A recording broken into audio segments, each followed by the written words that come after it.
జగన్మోహన్ రెడ్డి అనే వ్యక్తి ఏ రోజైనా కానీ ఇంగ్లీష్ మీడియంను అపోజ్ చేసినాడు అని చెప్పి నువ్వు ప్రూవ్ చేయి. సిద్ధమైతే చెప్పు. ఊరికి ఎందుకు అబద్ధాలు ఆడుతూ? మీకు అవకాశం ఉన్నది. మీరు 5 ఏళ్ళు ముఖ్యమంత్రిగా ఉన్నారు.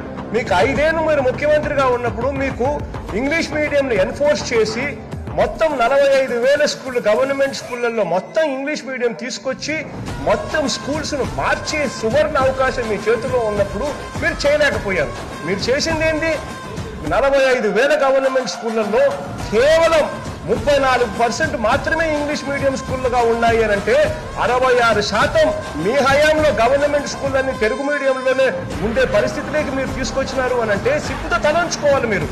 నిజంగా అలా చేయకుండా ప్రైవేట్ స్కూళ్ళకు అందరికీ కూడా మీరు నారాయణ స్కూళ్లకు, చైతన్య స్కూళ్లకు, ప్రైవేట్ స్కూళ్ళందరికీ మేలు చేసేదానికోసము, వాళ్ళతో మీరు భాగాలు పెట్టుకొని మేలు చేసేదానికోసము మొత్తం గవర్నమెంట్